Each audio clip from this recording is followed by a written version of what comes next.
Իրանի ժամանակավոր կառավարող խորհուրդը որոշել է հարևան երկրների ուղղությամբ հարվածներ չիրականացնել։ Այս որոշումը կգործի, եթե այդ երկրներից հարձակումներ չլինեն, հայտարարել է Իրանի նախագահ Մասուդ Փեզեշքյանը։ Իրանը չի հարձակվի այլ երկրների վրա, եթե նրանց տարածքից հարձակումներ չլինեն։ Իրանի ժամանակավոր կառավարող խորհուրդը որոշել է այլևս չհարվածել տարածաշրջանի երկրներին։ Փեզեշքյանն իր խոսքում շեշտել է. «Թշնամու կապիտուլյացիայի երազանքները երբեք չեն իրականանա»։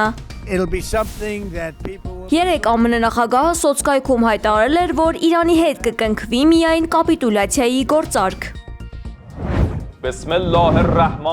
Արդեն 8-րդ օրն է, ինչ ընթանում է ԱՄՆ-ի եւ Իսրայելի համատեղ էպիկական զայրույթ ռազմագործողությունն ընդդեմ Իրանի։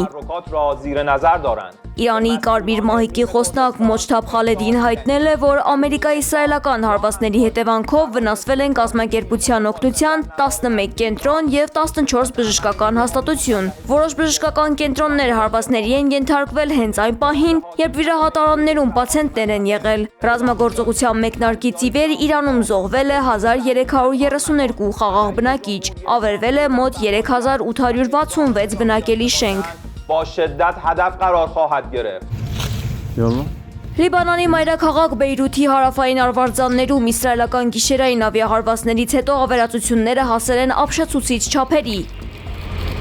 Հարձակման են ենթարկվել մի քանի թաղամասեր, ինչի հետևանքով զոհվել է 123 մարդ, իսկ 683-ը վիրավորվել են։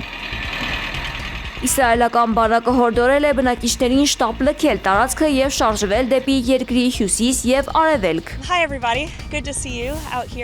Սպիտակ տունը հայտարարել է, որ իրենք ջախջախում են հակառակորդին եւ Իրանի ռազմածովային ուժերն այլևս մարտունակ չեն։ Վաշինգտոնի կանխատեսումներով գործողությունները կարող են տևել 4-ից 6 շաբաթ։ Ի պատասխան Թեհրանը նախազգուշացրել է, որ ցանկացած տարածք, որը ԱՄՆ-ն կամ Իսրայելը կօգտագործի, կենթարկվի հզոր հակահարվածի, սպառնալով էլ ավելի ընդլայնել տարածաշրջանային պատերազմի աշխարհագրությունը։ Քիչ առաջ իսրայելական հրթիռային հարձակումներից հետո Թեհրանի Մեհրաբադ օդանավակայանը հրդեհվել է։ Տեղական լրատվամիջոցների փոխանցմամբ հրդեհին նախորդել են մի քանի պայթյուններ։ Մայրաքաղաքում ավերածություններ են ողջ գիշեր իսրայելական հարվածներից հետո։ Իրանի զինտեխնիկան պատասխան հարվածների է անցել, թիրախավորելով ԱՄՆ օբյեկտներ էմիրություններում եւ Քուվեյթում։ Իրաքի մայրաքաղաք Բաղդադում առավոտյան ձերբակալվել են 5 իսրայելցի լրտեսներ։ Իրանական Թասնիմ գործակալությունը հայտնել է, որ Իրաքի անվտանգության ծառայությունը ձերբակալվածների մոտ լեհական անձնագրեր է հայտնաբերել։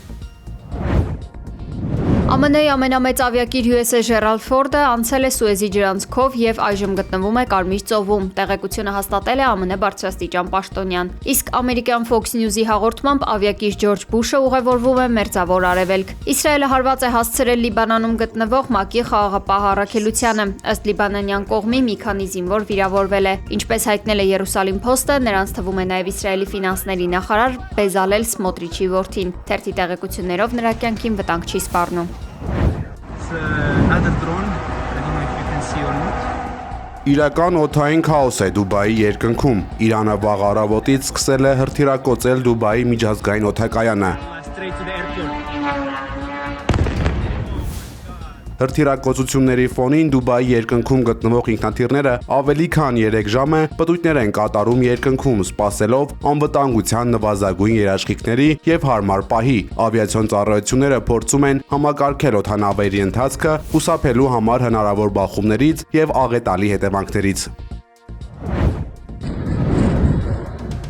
Իսրայելի պաշտպանության բանակը գիշերը հայտարարել է Թեհրանում նոր լայնածավալ հարվածների շարքի մեկնարկի մասին։ Պայթյուններ են հնչել Թեհրանի Մեհրաբադ օդանավակայանում, Սաքես քաղաքում, հարձակման է ենթարկվել 13 բժշկական հաստատություն եւ վնասվել ավելի քան 20 դպրոց։ Տեղեկությունները ՄԱԿ-ում Իրանի մշտական ներկայացուցիչն է հայտնել։ Իրանից պատասխան հարվածները չեն ուշացել թիրախավորվել է Իրաքում Էրբիլի հյուրանոցը, որտեղ գտնվում էին ամերիկացի զինվորներ։ Պայթյունին հաջորդել է հրդեհ։ Նախնական տեղեկություններով կան զոհեր եւ վիրավորներ։ Իրանը հարձակվել է նաև Իրաքում գտնվող ամերիկյան Kellogg Brown Andrew ինժեներական եւ լոգիստիկ ընկերությանը պատկանող օբյեկտի վրա, հաղորդել են տեղական լրատվամիջոցները։ Ձեր կադրերում երևում է Բասրա նահանգում գտնվող ԱՄՆ զինված ուժերի համալիրը։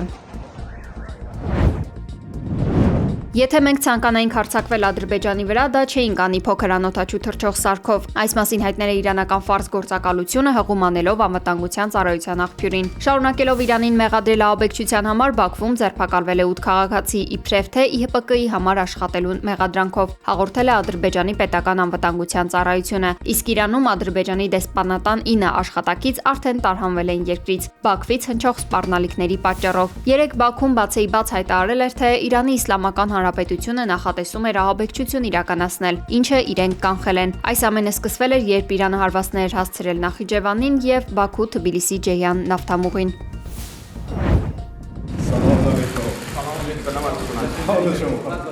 Ռուսաստանի նախագահ Վլադիմիր Պուտինը հեռախոսազրույց է ունեցել Իրանի նախագահ Մասուդ Փեզեշքյանի հետ։ Վերջինս մանրամասն ներկայացրել է հակամարտության վերջին ակտիվ փուլի զարգացումները։ Նա շեշտել է, որ Իրանը որևէ հարձակում չի սկսել Ադրբեջանի դեմ։ Ռուսական կողմի փոխանցմամբ Պուտինը վերահաստատել է Ռուսաստանի սկզբունքային դիրքորոշումը հօգուտ ռազմական գործողությունների անհապաղ դադարեցման։ Ռուսաստանի նախագահը նշել է, որ մշտական կապի մեջ է Պարսից ծոցի համագործակցության խորհրդի անդամ երկրների ղեկավարների հետ։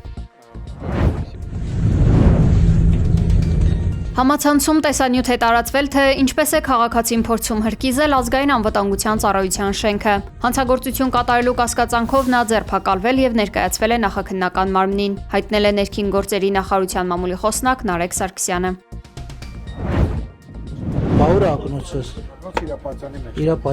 Նիկոլ Փաշինյանը վաղ առավոտից ՔՊԱ-ականների հետ քարոզարշավ է իրականացնում Արագազոտնի մարզում։ Նախ առավոտյան Փաշինյանը թիմակիցների հետ ընտրել է, թե ինչ երկի ներքո սրտի կանեն։ Տարբերակներից որն է ամենաշատը, որն է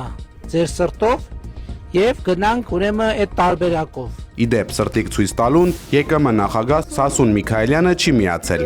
Զպտա միած զպտա։ Աշտարակում Փաշինյանը զրուցել է քաղաքացիների հետ, ներկայացրել իրենց կատարած ծրագրերը, ապա Հայաստանի քարտեզով բրոշներ նվիրել։ Լավ դուք կկպցնեք հետո։ Չեմ, ես եմ թարց կպցնում։ Ուղիղ եթերում Աշտարակի քաղաքապետը առաջարկել է իրենց թիմակցին նշանակել բյուրականի վարչական ղեկավար։ Բյուրականի վարչական ղեկավար նշանակել։ Ուզում եք նշանակել։